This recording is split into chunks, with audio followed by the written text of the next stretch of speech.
نحمده ونصلي ونسلم على سيدنا ومولانا وملجانا ومأوانا محمد أمين المكين الحليم الكريم الرؤوف الرحيم. أما بعد فأعوذ بالله من الشيطان الرجيم. بسم الله الرحمن الرحيم. قال الله تبارك وتعالى في القرآن المجيد: قل إن كنتم تحبون الله فاتبعوني يحببكم الله ويغفر لكم ذنوبكم والله غفور رحيم. وقال الله تبارك وتعالى في مقام آخر: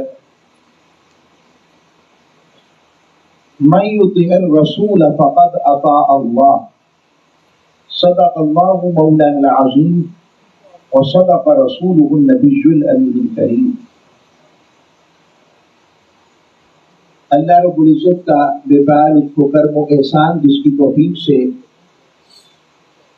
ماہانہ درس عرفان و قرآن کی نشست جو کہ الحمدللہ ثم الحمدللہ ہر مہینے کے پہلے اتوار کو عصر سے مغرب تک منعقد پذیر ہوتی ہے، اور یہاں جتنے بھی احباب تشریف فرما ہوتے ہیں وہ موسم کی پرواہ کیے بغیر، شدت گرمی اور حدت کے بغیر، یعنی اس کی پرواہ کیے بغیر فقیرانہ رنگ کے اندر جہاں جس کو جیسے جگہ ملتی ہے اس قرآن کے عرفان سے پرنور ہونے آتا ہے۔ اور ایک عرض کروں گا کہ ہم جب درس قرآن میں آتے ہیں تو قرآن اللہ کا کلام ہے۔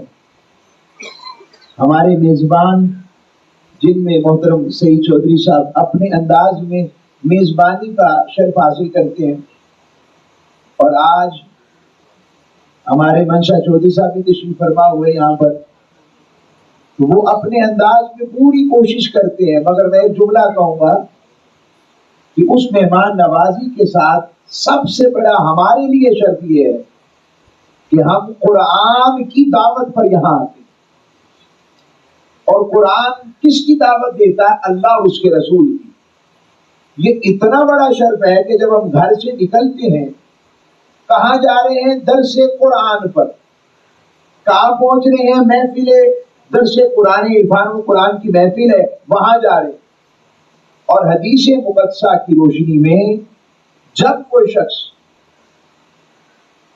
اللہ کے راستے پر نکلتا ہے اس نیت پر کہ میں اللہ کے راستے پر ہوں، تو اس کے قدم غبار آلودہ ہوتے ہیں نا، یعنی مٹی سے اٹتے ہیں، تو اللہ کریم ان قدموں پر جو مٹی پڑتی ہے اللہ اپنی دوزخ کو اس پر حرام قرار دیتے ہیں۔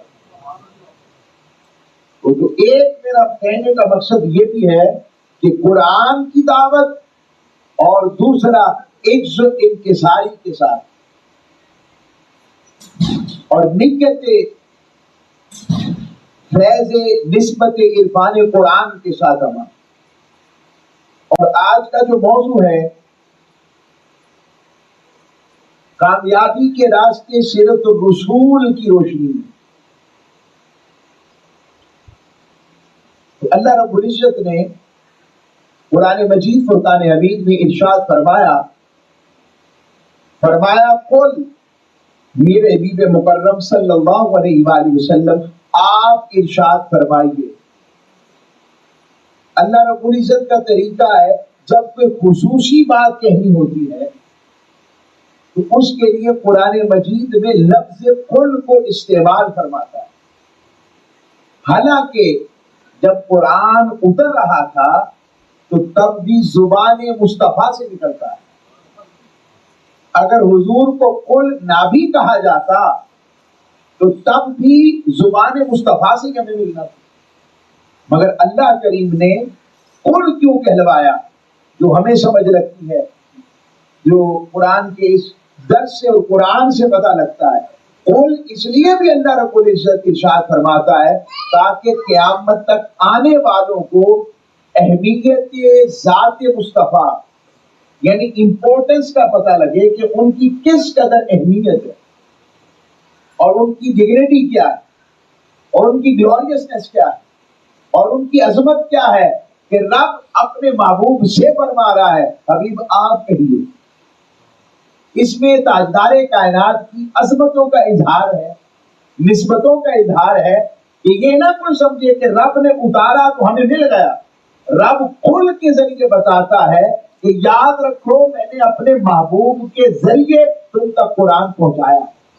حالانکہ اللہ کریم کسی واسطے کا محتاج نہیں، وہ براہ راست بھی ہمیں قرآن پہنچا سکتا ہے، مگر اللہ کریم نے قول کے ذریعے ذات مصطفیٰ علیہ السلام کو ہم تک کو قرآن پہنچانے کا وسیلہ اور ذریعہ بنایا.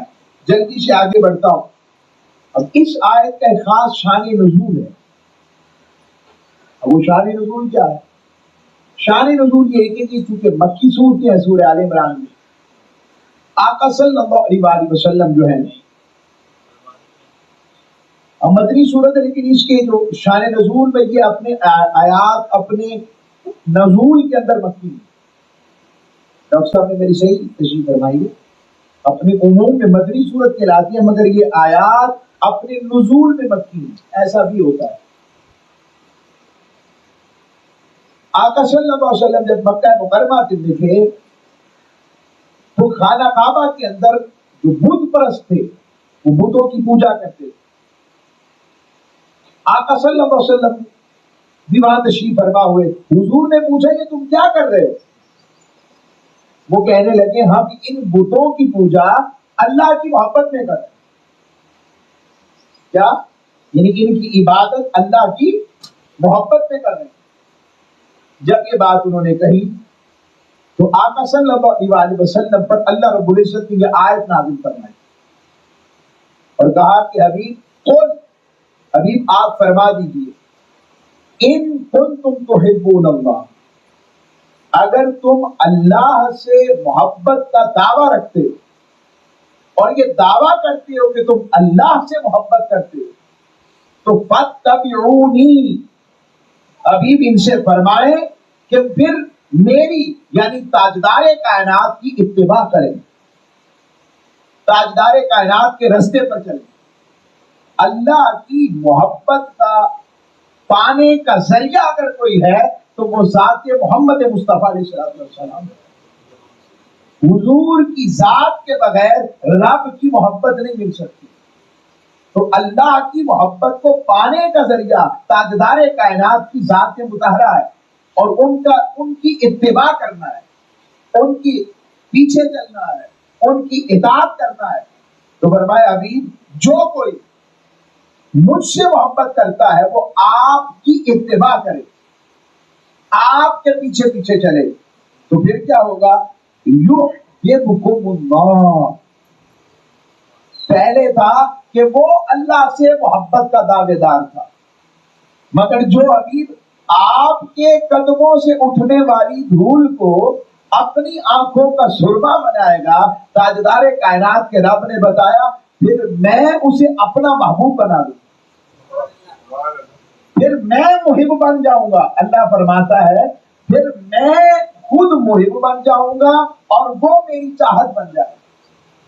اب اس میں ہم دیکھتے ہیں کہ اطاعت اور اتباع فالو کرنا. میں اس کی پہلی اگزامپل دیتا ہوں آپ. ہمارے یہاں پر ینگسٹر بچے بھی بیٹھے ہوں گے تو مختلف قسم کے یوں کہتا ہوں کہ فیشنز آتے رہتے، چیزیں آتی ہیں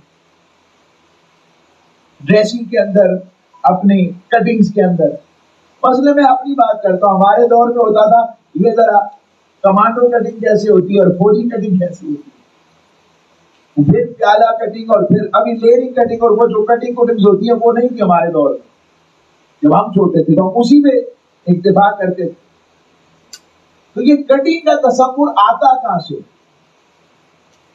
اس کا مطلب ہم کسی نہ کسی کو دیکھ رہے ہوتے ہیں، اس کو آئیڈیلائز کر رہے ہوتے ہیں، آئیڈیلائز کے ذریعے اپنی شخصیت پر اسے بارد کر رہے ہوتے ہیں، اور پھر اس آئیڈیلائزیشن کی وجہ سے ایک کریکٹر ہمارے دماغ میں آ جاتا ہے.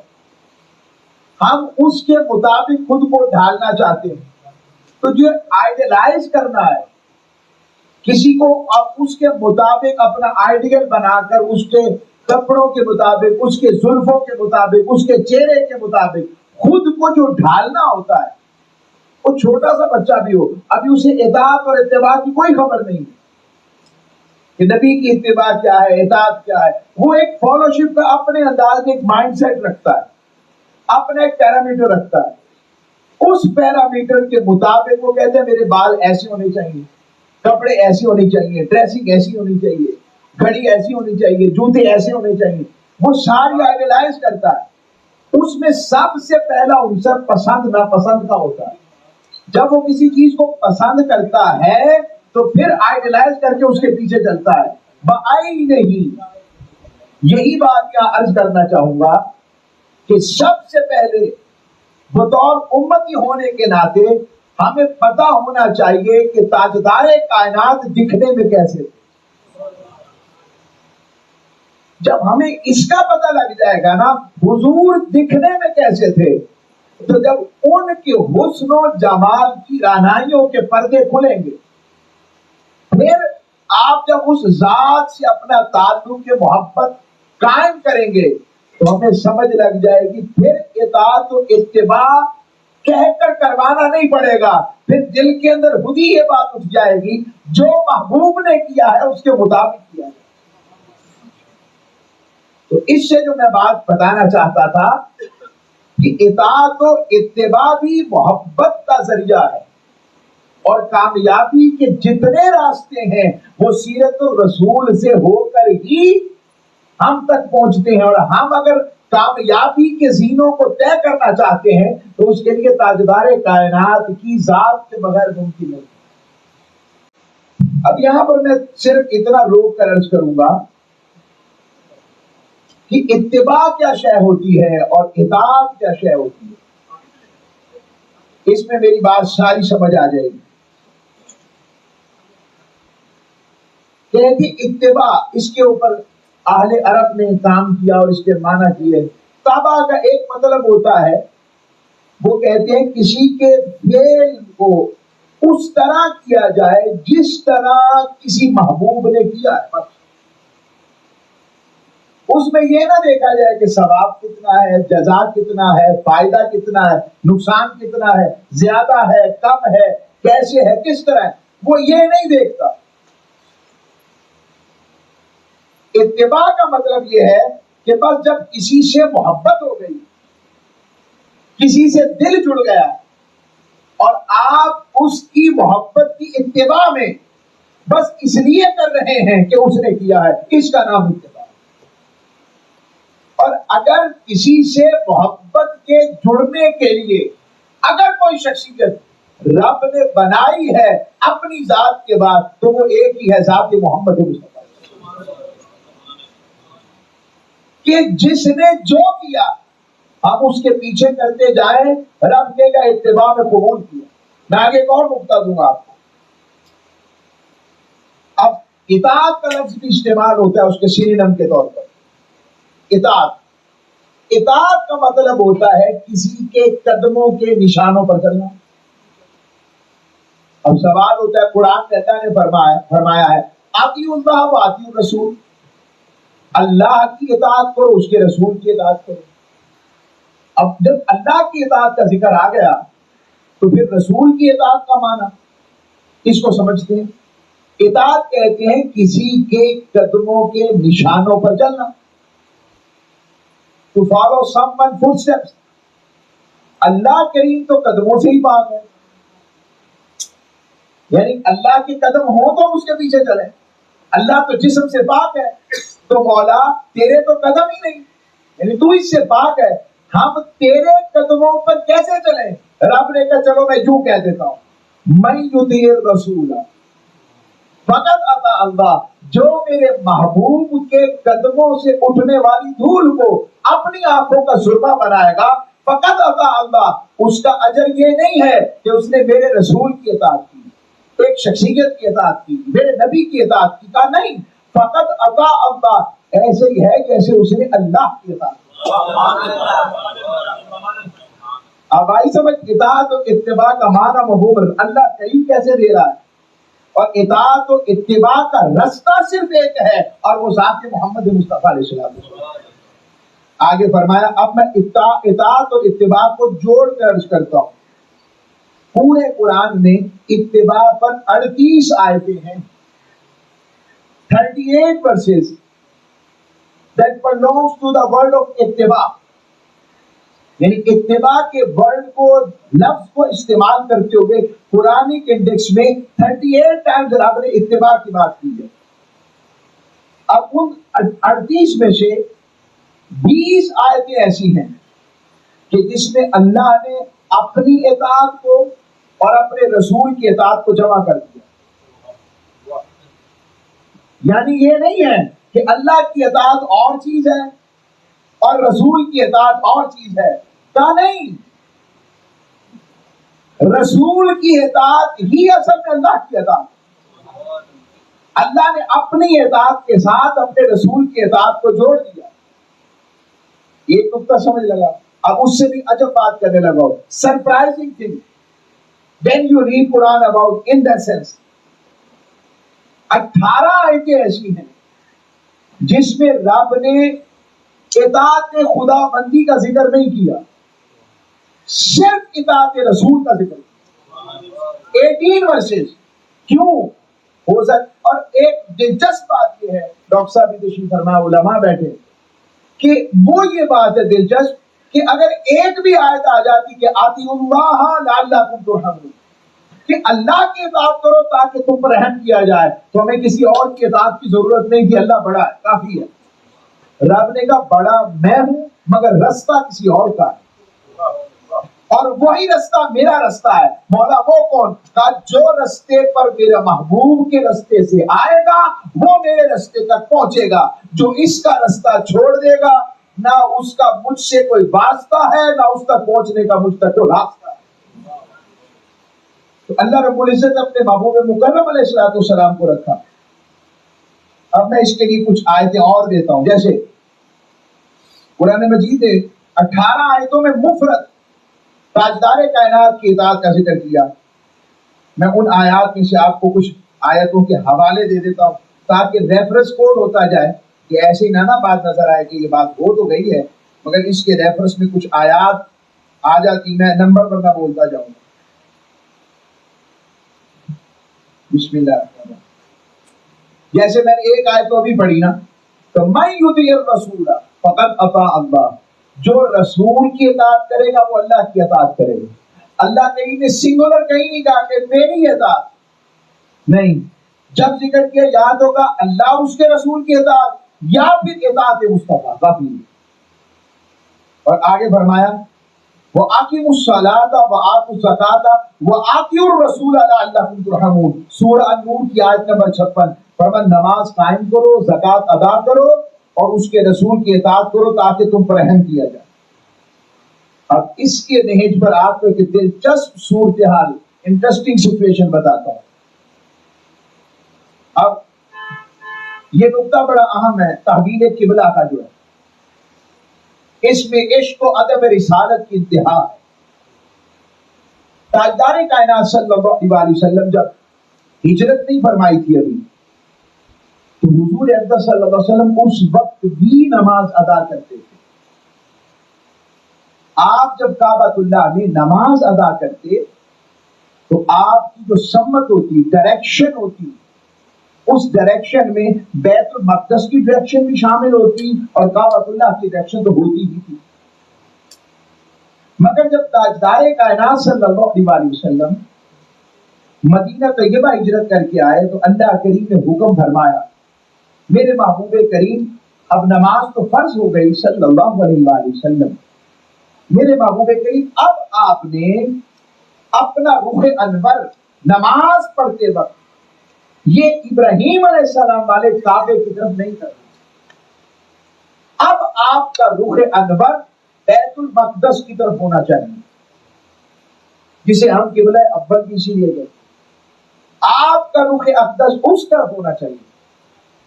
اب تاجدار کائنات صلی اللہ علیہ وسلم 14 سے 17 ماہ تک 14 to 7 months 17 months, 14 سے 17 ماہ تک تاجدار کائنات نماز ادا کرتے رہے بیت المقدس کی طرف منہ کر کے.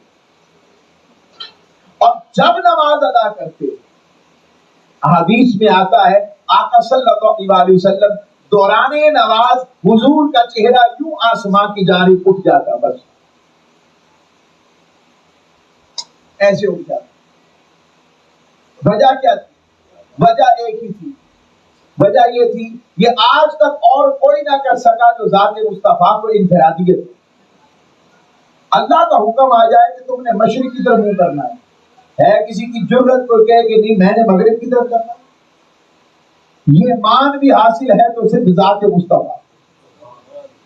آقا صلی اللہ علیہ وسلم نماز ادا کرتے تو روح انور زیبا آسمان کی جانب اٹھ جاتا.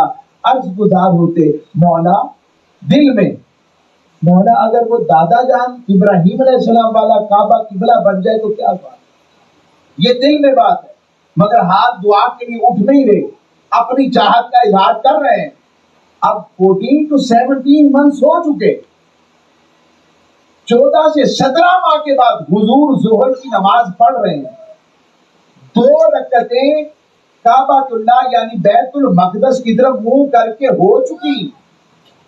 دوران نماز جبرائیل آیت لے کر آ گئے، اور آیت کا آغاز کہاں سے کر رہے ہیں؟ قد نرى تقلب وجهك في السماء فلنولينك قبلة ترضاها. قد نرى، حبیب کوئی دیکھے نہ دیکھے ہم تو آپ ہی کو دیکھتے ہیں، آپ تو ہر وقت ہماری نگاہوں میں رہتے ہیں. ویسے اقبال سے گزارش آگے تو عرض کر رہا ہوں قد نرى تقلب وجهك في السماء. آپ اس منظر کو ذرا سمجھیں. اللہ کریم کو ضرورت نہیں کہ وہ ادائے مصطفیٰ کا ذکر کرتا ہے، مگر اللہ فرماتا ہے قد نرى، حبیب کوئی دیکھے نہ دیکھے ہم تو آپ ہی کو دیکھتے ہیں. تقلب وجهك في السماء، یہ ہے ادائے مصطفیٰ کا بیان. حبیب آپ کا یہ جو چہرہ دوران نماز آسمان کی جانب پلٹتا ہے، حبیب ہم اس ادا کو بھی دیکھتے ہیں، ہمیں یہ بھی اچھی لگتی ہے. اس ادائے یار کے بعد ذکر کرنے کے بعد اب اللہ کریم فرماتا ہے فَلَتُوَلِّيَنَّكَ قِبْلَةً تَرْضَاهَا. حبیب ہم ضرور کی ضرور آپ کو اس قبلہ کی طرف پھیر دیں گے جس پر ہم نہیں، فَتَرْضَا، آپ راضی ہوں. اب ساری کائنات کسے راضی کرنا چاہتی ہے؟ اللہ. ساری کائنات رب کو راضی کرنا چاہتی ہے، اور تاجدار کائنات کی رضا کا عالم کیا ہے کہ اللہ کریم فرما رہے ہیں حبیب ہم آپ کو راضی کرنا چاہتے ہیں. ساری کائنات رب کو راضی کرنا چاہتی ہے اور اللہ کریم اپنے محبوب کی رضا چاہتے ہیں. عبادت تو مولا تیرے لیے تھی، کہ عبادت بھی میرے لیے، تسبیح بھی میرے لیے، تکبیر بھی میرے لیے، تحمید بھی میرے لیے، رکوع بھی میرے لیے، سجدے بھی میرے لیے، عبادات التحیات سے سلام تک سب میرے لیے، مگر طریقہ بھی مصطفیٰ کا اور ڈائریکشن بھی وہ جو مصطفیٰ کو پسند. یہ اللہ کریم اپنے محبوب علیہ السلام کی شان کو بتانا چاہتا ہے. اور ایک اور نقطہ سمجھو، مجھے ایسے نصیب ہو گیا اچھے لوگ آ جاتے ہیں نا تو خیر پڑ جاتی ہے. ہائے ہائے، کیا وجہ تھی کہ اللہ کریم کبھی بیت المقدس کی طرف منہ کروا رہا ہے، کبھی کعبہ ابراہیم کی طرف منہ کروا رہا ہے؟ وجہ کیا ہے؟ رب نے بتایا ایمان کی حقیقت نہ بیت المقدس کی طرف منہ کرنے میں ہے، اور نہ ایمان کی حقیقت کعبہ ابراہیم کی طرف منہ کرنے میں ہے. اصل میں ایمان کی حقیقت روح مصطفیٰ میں ہے، جہاں پھر جائے وہیں پر رب کی رحمت و کرم کا پھیرا وہاں ہو جاتا. یہ وجہ ہے کہ کوئی صرف قبل و قبلہ کی سمتوں میں گم نہ رہے. اور ایک اور نقطہ، حقیقی فضیلت نہ کعبہ ابراہیم میں ہے، نہ حقیقی فضیلت بیت المقدس میں ہے. مولا کی فضیلت کس میں ہے؟ کہ فضیلت روح مصطفیٰ میں ہے، جہاں پھر جائے رب کے فضیلتوں کا مرکز وہاں ہو جاتا ہے. اس لیے اعلیٰ حضرت فرماتی ہے نا کہ وہ کیا خوبصورت شعر ہے آپ کا، نہیں وہ بڑا پیارا، اچانک ابھی میرے ذہن میں ایک دم نکل گیا، میں ابھی آ جاتا ہے تو عرض کرتا ہوں، وہ آ جاتا ہے کہ بسم اللہ الرحمن الرحیم. تو عرض کرتا ہوں تو رخ اصل میں رخ انور تاجدار کائنات کا پھر رب نے کہا قبل قبلہ کی سمتوں میں ایمان نہ ڈھونڈنا, ایمان ڈھونڈنا ہے تو رخ مصطفیٰ پہ ڈھونڈنا. جو اس پر رہے گا اسے ایمان کی حلاوت ملے گی. قبلوں میں گم نہ رہنا, ارے قبلوں کی وجہ اصل میں ہے وہ ذات مصطفیٰ, اور اس حقیقت کو اب میں آپ کے ایک اور زاویے سے عرض کرتا ہوں, اور وہ زاویہ کیا ہے کہ صحابہ کرام اجماع اجمعین بھی حضور کے پیچھے نماز ادا کر رہے ہیں. 2 رکعتیں بیت المقدس کی طرف ہو چکی. آپ کھڑے ہوں گے میرا سے, You will stand upon in front of us. آگے کھڑے تو ہوتے ہیں, جسٹ اے مومنٹ, آپ بھی کھڑے ہوں گے. آگے آپ آگے آ جائیں, آگے آ جائیں, آپ پیچھے آ جائیں. جیسے نماز میں نہیں کھڑے ہوتے ایسے, یہ میں آپ کو کچھ ایگزامپل کر کے بتانا چاہتا ہوں. آپ ایسے, آپ ہاتھ باندھ دیں ایسے, آپ ایسے کھڑے ہوئے. میں ایک مثال دے دوں, ایگزامپل اگر کوڈ ہو جائے, یوں امام کھڑا اور یوں مقتدی کھڑے. یہ میں امام اور مقتدی کہہ رہا ہوں صرف ایک سمجھانے کے لیے فار ایگزامپل. اب بیت المقدس کی جو ڈائریکشن ہے وہ کعبۃ اللہ سے بالکل اپوزٹ ہے.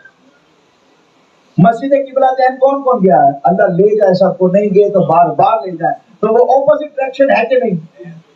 Opposite direction. اب اپوزٹ ڈائریکشن کے اندر ذرا منظر لائیں اپنے چشم زدر میں, ذرا فیل لائیں وہ والی کہ آقا علیہ السلام نماز ادا کر رہے ہیں اور آقا علیہ السلام کے پیچھے سے آبا ہے. 2 رکعتیں بیت المقدس کی طرف ہو گئی اور اتنے میں قرآن کی آیت اتری کہ حبیب اپنا رخ اس قبلے کی طرف پھیر دے جس پہ آپ راضی. اب آقا علیہ السلام نے سمجھانے کے لیے امام نے اپنا رخ پھیرا. اچھا جی, ماشاء اللہ. تو امام نے اپنا رخ پھیرا. کیا امام نے اپنا رخ پھیرا, اور مقتدیوں پر تو وہی نہیں اتری,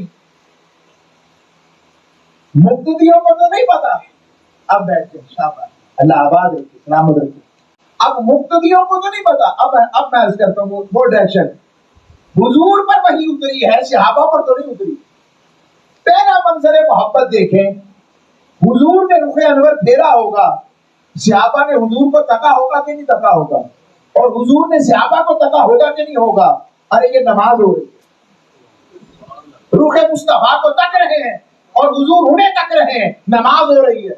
یہ وہی نماز ہے جس کو اقبال کہتے ہیں ازاں ازل سے تیرے عشق کا ترانہ بنی, نماز تیرے نظارے کا ایک بہانہ بنی, اور ادائے دید سراپا نیاز تھی تیری, ارے کسی کو دیکھتے رہنا نماز کی بات. شوق اگر تیرا نہ ہو میری نماز کا امام, شوق اگر یا رسول اللہ, شوق اگر تیرا نہ ہو میری نماز کا امام, میرے قیام بھی حجاب, میرے سجود بھی حجاب. یا رسول اللہ پھر تو میرا سب کچھ پردے میں ہے اگر آپ کے دیدار کا شوق نہ پائے. نعرہ تکبیر, نعرہ رسالت, نعرہ خلافت. تو عرض کر رہا ہوں شوق اگر تیرا نہ ہو, اور یہ تاجدار کائنات کے غلام پیچھے کھڑے. اب 2 صورتیں صحابہ کرام اجماع اجمعین کے اس اگلی 2 رکعتوں کی 2 صورتیں, یا تو امام صفے چیرتے ہوئے آگے چلا جائے, یا دوسری صورت یہ ہے کہ آقا علیہ السلام وہیں پر کھڑے رہیں اور صحابہ پیچھے آ جائیں. تو زیادہ محدثین نے یہی بیان کیا کہ حضور صفے چیرتے ہوئے آگے گئے. یہ صرف اسپیشیلٹی ہے, تخصیص ہے, ایگزمپشن ہے صرف تاجدار کائنات کی. اللہ نے قرآن میں کیا کہا اب سنیں, اتباع اور اطاعت کا رنگ سمجھ آ جائے گا. وَمَا جَعَلْنَا الْقِبْلَةَ الَّتِي كُنْتَ عَلَيْهَا إِلَّا لِنَعْلَمَ مَن يَتَّبِعُ الرَّسُولَ مِمَّن يَنقَلِبُ عَلَىٰ عَقِبَيْهِ. رب نے کہا اصل میں دیکھنا چاہتا تھا, کام آسان نہیں تھا, بڑا بھاری کام تھا کہ رب کے حضور کھڑے ہیں, وہی تو اتری, رب عبادت رب کی کر رہے ہیں اور روح مصطفیٰ پھرا ہے, انہوں نے بھی اپنے روح کی سمتیں اس کی طرف کرنی. رب فرماتا ہے میں دیکھنا چاہتا تھا کون قبلوں کی سمتوں میں گم رہتا ہے اور کون اتباع مصطفیٰ میں اپنا رخ پھیر دیتا ہے؟ یہ میں کامیابی کے راستوں کی جو بنیاد ہے وہ عرض کر رہا ہوں کہ ہمیں بھی تاجدار کائنات کی طرف پھرنا چاہیے. یہ امت پھر سے اٹھنا چاہتی ہے. ہمارا ذاتی زندگی سے لے کر معاشرتی زندگی تک، خاندانی زندگی تک اگر کامیابی، کاروبار کے اصول، ساری باتیں رکھنی ہے تو تاجدار کائنات کے اس اسوہ اور ذات کے ساتھ جڑنا پڑے گا. اللہ فرماتا ہے وَإِن كَانَتْ لَكَبِيرَةً إِلَّا عَلَى الَّذِينَ هَدَى اللَّهُ. فرمایا یہ بڑا بھاری کام تھا اگر اللہ کی بارگاہ سے ہدایت نہ آتی اور تو رخ نہ پھیرتے. وَمَا كَانَ اللَّهُ لِيُضِيعَ إِيمَانَكُمْ. اگر تمہارے رخ بھی رخ مصطفیٰ پر نہ پھرتے ہو سکتا تھا میں تمہارا ایمان ہی ضائع کر دیتا. یہ اتنی بڑی آزمائش تھی تاجدار کائنات صلی اللہ علیہ وسلم کی عطا تھی. اس لیے صحابہ اکرام رضوان اجمعین، یہ صرف میں نے آپ کو ایک اتباع کا نقطہ دیا، قرآن کی روشنی میں اور اس کے مفصل تفسیر کے ساتھ جوڑا ہے. صحابہ اکرام رضوان اجمعین اسی اتباع کا پیکر تھے، اسی اتباع کا پیکر.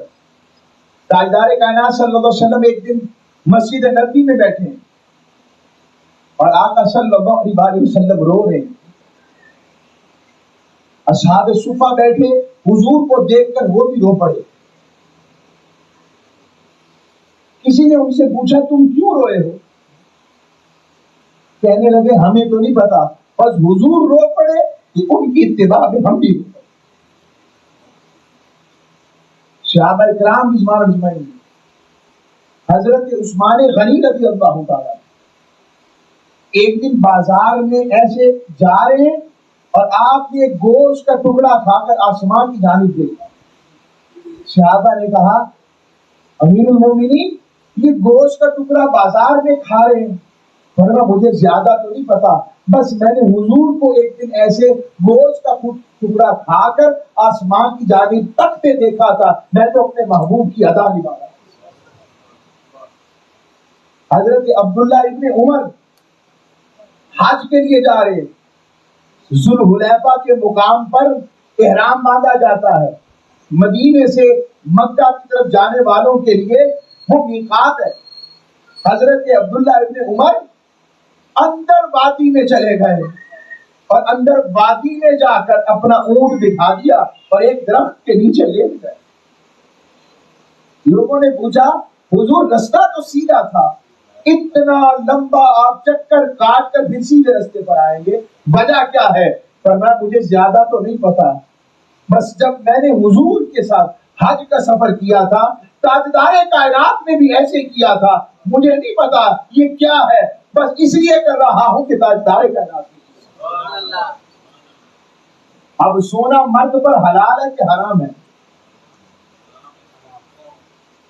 بڑی ہلکی سی آواز آئی ہے، بڑی ہلکی سی آواز آئی ہے. سونا وہ سلیپنگ والا نہیں ہے، میں گولڈ کی بات کر رہا ہوں. گولڈ مرد کے لیے حلال ہے کہ حرام ہے؟ منگنی کے وقت بھی حرام ہے. ہلکی ہوگی، منگنی کے وقت بھی سونے کی انگوٹھی حلال ہے کہ حرام ہے؟ پھر کیوں پہنتے ہیں؟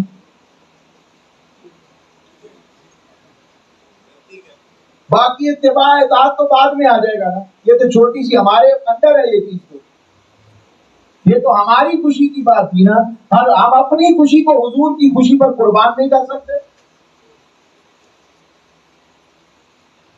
سونے کی انگوٹھی اگر نہ پہنے منگنی پر یا شادی پر، جو پہلے ہو گیا وہ ہو گیا، لیکن اب جو نوجوان نسل بیٹھی میں ان سے بات کرتا ہوں جن کو ایک مہینے کے بعد ان میں سے ایک نے حضور کے روزے پر جانا ہے تو ٹکٹ ملنی ہے. میں تو ان سے مخاطب ہوں اگر یار اس پہ راضی ہو جائے اور آپ یہ کہیں اگر حضور کو پسند نہیں تو میں کیوں پہنوں. یہ ہے وہ اتباع اور کامیابی کا راستہ جس میں یہ سوچ پیدا ہو جائے کہ مجھے اس کی پرواہ نہیں لوگ کیا کہیں گے، مجھے اس کی پرواہ ہے اللہ اور اس کا رسول کیا ہے. تو ہمارے یہاں سونے کی انگوٹھی کو لازمی سمجھا جاتا ہے نا. سچ سب بتائیں میرے ساتھ غلط تو نہیں کہہ رہا. نہ پہنے تو کہتے بیٹی والوں نے عزت نہیں کی لڑکی والوں نے.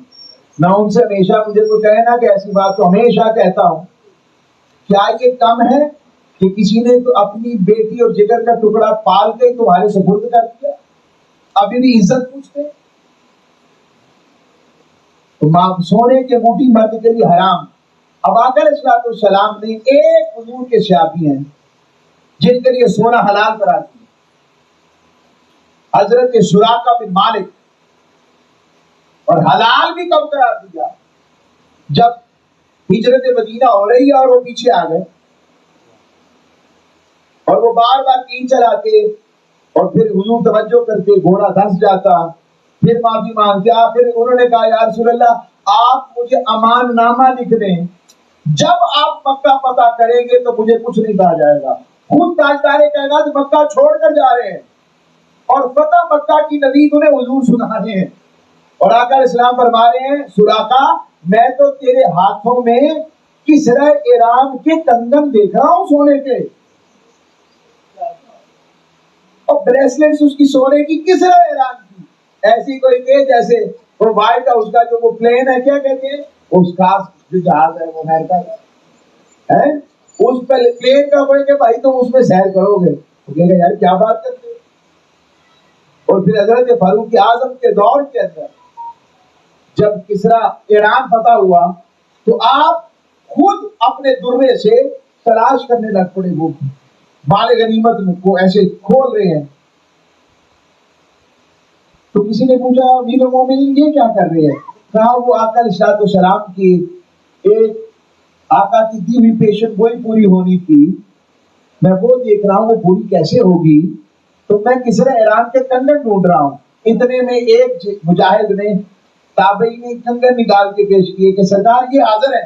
فرمایا سراقہ کو بلاؤ, سراقہ کو بلاؤ, ہمیں کیا خبر حرام کی, ہمیں کیا خبر حلال کی, سب کے لیے حرام ہوگا تو ہوگا مگر سراقہ کو تو خود حضور نے فرمایا.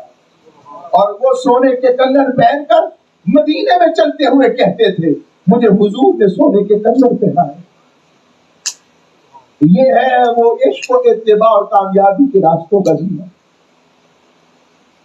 تاجدار کائنات کے ساتھ ہمارا تعلق ہے محبت و محبت. آج ہم بطور امتی کہاں کھڑے؟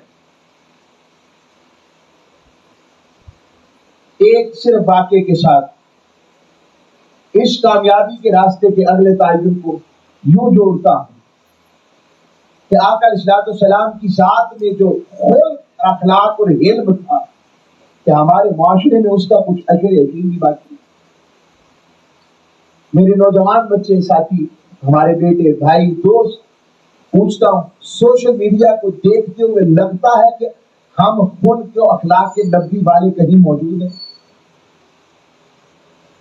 جب ہم اپنے بچوں کے نام پڑھتے ہیں نا نیچے کومنٹس میں, غلط چیز پر غلط کومنٹ کرنا ایک علیحدہ چیز ہے کہ جو ہے ہی غلط اس پر بھی اتنے غلیظ کومنٹ, اس سے کون سا فائدہ ملتا ہے؟ میں کہتا ہوں کوئی گناہ سے بری ہوئی چیز پر بھی کومنٹ کرنا ہے, اگر ضرورت پڑی گئی ہے آپ کو تو اس میں آپ تو اپنے اخلاق کا دامن نہ چھوڑیں. تاجدار کائنات کی ذات تو ایسی نہیں, گالی تو ہمارے ہاں گالی رہی نہیں. ہم بطور لاہور پنجابی کہتے ہیں جو گالی نہ نکالے وہ کہتے کہ پنجابی بھی کہ نہیں. یہ سوچ کہاں سے ڈیولپ ہو گئی؟ اور آقا نے فرمایا گالی نکالنا فسق ہے. بد زبانی, بد اخلاق, حضور نے فرمایا بد اخلاق شخص ایسا ہے کہ جس کو اللہ رب العزت اپنی رحمت کے ساتھ دیکھے گا بھی نہیں قیامت کے دن. آج ہمارا معاشرہ اس بد اخلاق, ہم اپنے بڑوں کے ساتھ بے ادب ہو گئے, بزرگوں کے ساتھ, اساتذہ کے ساتھ, ماں باپ کے ساتھ, محلے میں, گلی میں, سڑک پر چلتے, ویگن, گاڑی, موٹر سائیکل, بائک, چھوٹے بڑے, ہم سب بطور اجتماعی طور پر ہم بد اخلاق ہوتے جا رہے ہیں. اس کا طریقہ ایک ہی ہے, وہ جو طریقہ عرب والوں نے اپنایا تو ان سے بڑا اخلاق والا کوئی نہ رہا. وہ ایک ہی ہے، تاجدار کائنات کی ذات سے اپنا رابطہ قائم. یہی مقصد ہے درس عرفان قرآن، کہ تعلق حبی بھی قائم ہو، تعلق عشقی بھی قائم ہو، اور تعلق غلامی بھی قائم ہو. ورنہ میں ایک ایسے بے جان چیز کا تذکرہ کر رہا ہوں جو انسان نہیں ہے مگر اس نے محبت کا حق ادا کر دیا اور تاجدار کائنات نے اسے قبول کر دیا. آقا صلی اللہ علیہ وسلم مسجد نبوی میں نماز پڑھاتے اور خطبہ دیتے تو ابھی منبر نہیں بنا تھا، تو حضور کھجور کے خشک تنے کے ساتھ ٹیک لگا کے نماز پڑھا خطاب کرتے. بخاری مسلم کی حدیث ہے، خطاب کرتے تو ایک بوڑھی صحابیہ تھی، بزرگ صحابیہ، انہوں نے ممبر بنوا دیا مختصر. اگلے جمعے حضور نے اس پر خطاب شروع کیا تو وہ کسی کے اچانک خطبے کے دوران اس طرح حضور کو اور صحابہ کو رونے کی آوازیں آئیں جیسے کوئی تکلیف زدہ اونٹنی نہیں روتی، ایسے کوئی رو رہا تھا، اونٹنی جیسے روتی. آقا علیہ الصلوۃ والسلام نیچے اترے منبر سے اور حضور کھجور کے اس تنے کے پاس آئے اور اپنا دست شفقت اس پہ رکھا. اور آقا علیہ الصلوۃ والسلام نے پوچھا تمہیں کس نے رولا دیا، کیوں روتے ہو؟ وہ بے جان تنا تھا کھجور کا، انسان نہیں. کھجور کا درخت ضرور تھا، ہماری طرح دیکھ اور سن نہیں سکتا تھا. صرف حضور کی پشت اسے لگتی تھی اور اسے پشت مصطفیٰ سے اتنی محبت اور کیفیت ذات سے ہو گئی کہ وہ آقا سے دوری برداشت نہ کر سکا اور رونے لگا. حضور نے پوچھا کیوں روتے ہو؟ عرض گزار ہوا تاجدار کائنات آپ سے دوری گوارا نہیں، میں آپ سے دوری برداشت نہیں کر سکتا. وہ تو کھجور کا خشک تنا تھا اور ہم تو حضور کی امتی ہیں. ہم نے کبھی سوچا کہ ہم بھی حضور سے ملاقات کا اشتیاق رکھتے ہیں، تاجدار کائنات سے ملنے کا کوئی طریقہ اپنا. تو کیوں میرے آقا جب رب کی بارگاہ میں گئے، روایات میں آتا ہے معراج النبی کے موقع پر رب نے پوچھا ابھی مانگ کیا مانگتا ہے؟ اب پاکوں کی ملاقات میں ناپاکوں کا تذکرہ تو نہیں ہوتا نا، محبوبوں کی ملاقات میں غیروں کا تذکرہ تو نہیں ہوتا نا، مگر وہ منظر ہی عجب ہے. حضور سے جب بھی اللہ کریم فرماتے حبیب مانگ کیا مانگتا ہے، آقا علیہ السلام ہر مرتبہ ایک ہی عرضی ڈالتے، مولا یہ تیرا کرم کہ تو نے مجھے اتنی رحمت اور اتنے بڑے اکرام و نواز و انعام سے نوازا. اچھا یہ تو بتا میری امت کا کیا کرے؟ میرے آقا تو اس عالم میں بھی ہمیں نہ بھولے اور ہم بطور امتی اپنے محبوب کو یاد ہی نہ رکھیں. تاجدار کائنات کی قربت، مائیت، اتباع ہم سمجھ نہ اور جان ہی نہ سکے کہ تاجدار کائنات کی ذات کیا ہے. بس اس ذات سے وابستگی اور قرآن سے اس تعلق کو جوڑنے کے لیے ہم نے اس درس عرفان قرآن کے نشست کو بتا دیا. یہ سعید بھائی، ہمارے راجہ طاہر صاحب، راجہ طاہر حدیث صاحب اور ہمارے حفیظ اللہ جوید صاحب، یہ جتنے سارے اکٹھے ہوتے ہیں، اچھا آ بھی گئے ہیں ماشاءاللہ ماشاءاللہ، اللہ کی عمر لمبی کرے. میں نے نام دی، یہ سارا مقصد یہ ہے. تو کیا کسی نے خوب کہا کہ بقید لفظ و بیان شان مصطفیٰ کم ہے، ثنا یہی ہے کہ گنجائش ثنا کم ہے، اور رسول پاک کی عظمت کی معرفت ہے یہی، جو جانتا ہے زیادہ وہ بولتا کم ہے. اور پھر کیا فرماتے ہیں؟ کہتے ہیں کہ اسی لیے تو اندھیرا ہے دل کی راہوں میں کہ گنبد خضرا سے ہمارا رابطہ کم. آج ہمارا بطور امتی رابطہ کم ہوا ہے تو سب کچھ ہو رہا ہے. تو اس گئے گزرے دور میں بھی، دور فتن کے دور میں بھی، جہاں پر ایمان پر حملے جہاں پر ذات پر حملے، جہاں پر ہماری زندگیوں پر دنیا کی اس عیش پرستی کے حملے ہیں، تساہل پرستی کے حملے ہیں، اور ہماری شخصیات کو ڈاماڈول اور خراب اور ڈی فوکس کرنے کے لیے سارے ذرائع ہیں، ایمان سے لے کر ذات تک کے لیے اور اللہ اس کے رسول سے دور کرنے کے لیے مادیت کے حملے۔ ان میں ایسی نشستیں جن میں یہ پہچان کروائی جائے، کیا وہ تمہیں بتاتے ہیں کہ بندین کی زلفوں والے کیسے تھے، بددعا کے چہرے والے کیسے تھے، علم نشرہ کے سینے والے کیسے تھے، وہ ید اللہ کے ہاتھوں والے کیسے تھے، وما ینطق عن الہویٰ والی زبان والے کیسے تھے۔ اور اس دور میں رہتے ہوئے کہ لوگوں ان جیسا اخلاق کریمانہ والا اور کوئی نہیں، اور حضور کے خلق کی زندہ مثال بتاؤں آپ کو، آپ پریشان ہو گئے، زندہ مثال بتاؤں سنیں گے؟ آقا علیہ السلام کے خلق کی زندہ مثال یہ ہے کہ حضور نے ہم جیسوں کو بھی ابھی بھی اپنی امت میں رکھا ہوا، ورنہ کہاں ہم اور کہاں وہ۔ یہ حضور کے کریمانہ اخلاق کی زندہ مثال ہے کہ ہم جیسے ہمارے والے بھی حضور کی امت نہیں ہے۔ حضور ہم سے کہتے مولا اسے میری امت سے نکال دے، اللہ رکھے گا؟ بس یہ وہ فکر ہے۔ اور آقا علیہ السلام کی لجپالی، اس پر اختتام اس جملے پر،